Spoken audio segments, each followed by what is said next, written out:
Welcome to Simple Agro Plus Investing. ඉතින් subscribe කරලා all notification දාගෙන රැඳිලා තිබු කට්ටියට අද බලන්න පුළුවන් වැටකුළු වගාවේදී බීජ සිටුපු ආකාරය ඒ වගේම පොහොර යෙදීම අද ඔන්න වෛරස් රෝගී තත්ත්වයක් ඇති වෙලා තියෙනවා. ඉතින් ඒක බලන්න පුළුවන් ඒ සඳහා ගන්න ක්‍රියාමාර්ග සහ ඒ පාලනය කරගන්නේ කොහොමද කියන එක. ඉතින් ඔබ channel එකට අලුත් කෙනෙක් නම් මම දිනුක සංජය ඔබට බලන්න පුළුවන් මෙන්න මේ ශාකේ පත්‍ර කෝප්පාකාර ලෙස උඩු අතට රෝල් වෙලා තියෙනවා. මේ බලන්න ඒ කියන්නේ සුදු මැස්සාගේ හානිය සිද්ධ වෙලා තියෙනවා. නමුත් මේක වෛරස් එකක්ද කියලා අපිට හඳුනා ගන්න වෙන්නේ මෙන්න මේ පර්ව කොටවීම හරහා සහ පට්‍ර ඝනකම වීම හරහා දැනටමත් ඝනකම ස්වභාවයක් වෙන්නුම් කරනවා. ඒ වගේම මෙන්න මේ පට්‍රවල විචිත්‍ර ස්වභාවයක් ඔබට බලා ගන්න පුළුවන්. ඉතින් ඒ තුලින් නිගමනයකට එන්න පුළුවන් මේක විචිත්‍ර පට්‍ර වෛරස් එක කියලා.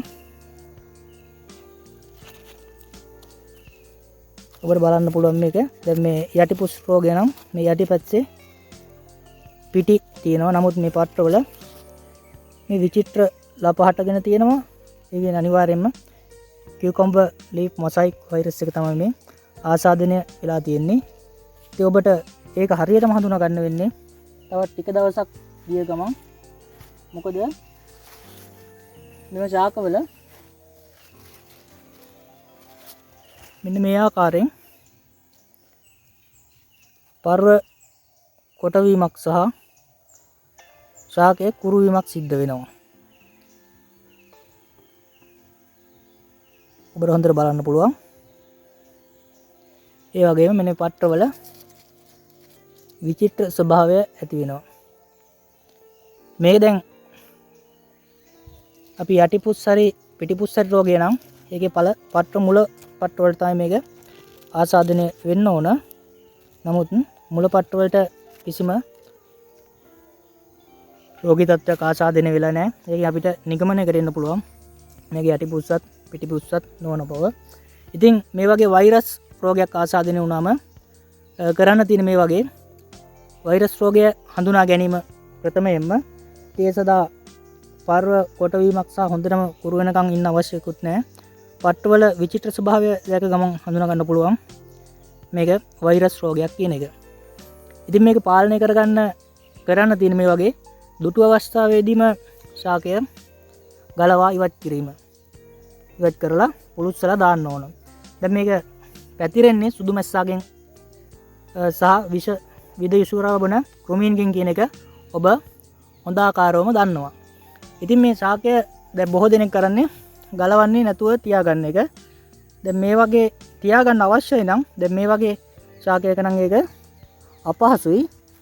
නැත්නම් ඔය මිරිස් වගේ කුඩා ශාකයක නම් බඳුන්ගතව කරන ඔබට පුළුවන් විනිවිද පේන පොලිතින් බෑග් එකකින් අපි දැන් පොත් වලට වගේ කවර දාන ගන්න. ඒ වගේ පොත් මේකින් කවර් කරලා පැලේ තබා ගන්න. නැත්නම් අනිත් ශාක වලට බෝ වෙන නිසා ඒ ගලවන්න අකමැති නම් පමණක්. ඉතින් ඒ වගේම තවත් මේක පැතිරලා යන්න හේතුවක් තමයි අධික උෂ්ණත්වය තියෙන දවස් වලට ඒ කියන්නේ නියගක් තියෙන දවස් වලට මෙන්න මේ විද යසුරබන ක්‍රමෙන් දැන් ධාරක ශාක මත තමයි මොහුන් යැපෙන්නේ වගාවක් නැති කාලවලදී. ඉතින් ඒ වෙනකොට එම ශාක වියලිලා එහි මාංශල ගතිය අඩු වෙලා ඒ කියන්නේ ඒ ධාරක ශාක විනාශ වෙමින් තමයි පවතින්නේ. ඉතින් එතකොට ඔබ අලුත් වගාවක් විවෘත ශේෂ්ත්‍රය හදනවා නම් අනිවාර්යයෙන්ම මේ ක්‍රොමීන්ගේ ආකර්ෂණය වැඩි ඒ වෙලාවේදී ඔබ හදන භෝගයට. ඉතින් ඒකට හේතුව තමයි උෂ්ණත්වය තියෙනකොට මේක පැතිරෙන්න තියෙන ඉඩ වැඩි සුළඟ සහ කියන ක්‍රොමීන් පැතිරෙන වේගයෙන් ඔවුන්ගේ ධාරක ශාක වෙත යැපීම අපහසු වෙන නිසා මොම් මේ ශාක වලට එනවා. අන්න ඒ නිසා තමයි කන්නට වගා කිරීම කියන්නේ සීසන්ස්. ඉතින් මම මේක ගැන වෙනම වීඩියෝ එකක් කරන්නම්. මොකද ඒක ගොඩක් සංකීර්ණ දෙයක්. ඉතින් මම ඒක වෙනම කරන්නම් මේ ඒ කන්නට වගා කිරීම තුළින් මෙන්න මේක ඒත් මග අරවා ගන්න පුළුවන්. ඒ වගේම මෙන්න මේ වෛරස් රෝග සඳහා දැන් ආසාදින වුණා කියමුකෝ. එතකොට දැන් සමහර වෙලාවට මේක වසංගත මට්ටමකට ගියොත් ඔබ මේ වගේ ගලවන්නේ නැතුව තිබිලා ගියොත් සම්පූර්ණයෙන්ම වගාවම විනාශ කරලා දාන්න වෙනවා. එතකොට ඔබට කරන්න පුළුවන් මෙන්න මේ වගේ ක්‍රියාමාර්ගයක්. දැන් සාමාන්‍ය ඔබ අක්කරයක වගේ වගා කරනවා නම් මේක කොටස් 4කට බෙදලා අපිට කුල 4ක භෝග 4ක් දාන්න පුළුවන්. ඒ තුලින් ඔබට මෙන්න මේ දැන් අපි කියමුකෝ උකබිටේසිය කුලෙන් වැටකුලයක් ගත්තා. ඊළඟට සොලනේසිය කුලෙන් බටු මිරිස් තක්කාලි වගේ භෝගයක් ගන්න පුළුවන්. තවත් රනිල කුලෙන් මෑ හරි බොංචි හරි භෝගයක් ගන්න පුළුවන්. එතකොට මෙන්න මේ වෛරස් එක ඇති වුණත් විනාශ කරන්න වුණත් එක වගාවක් විතර ඔබට විනාශ කරන්න වෙන්නේ. ඒ තුලින් මේ වෛරස් එක පාලනය කරගන්න පුළුවන්. ඒ වගේම මිල දැන් ආස්යන් නෙලලා මිල සමහර භෝගවල අඩු වෙන්න පුළුවන්. ඒකත් අවධානය සහ අඩමානය අඩු කරගෙන ඒ ක්‍රියාවලියට මුහුණ දෙන්න පුළුවන්. මෙන්න මේ කන්නක් නැතුව වගා කිරීමේදී ඉතින් ඒ වගේ ක්‍රියාමාර්ගයක් අනුගමනය කරන්න. ඉතින් මම මේ වගේ තවත් රෝගී තත්ත්වයක් හෝ කුමිහානියක් ඇති වුණු සැනින් ඔබට ගේන්නම්.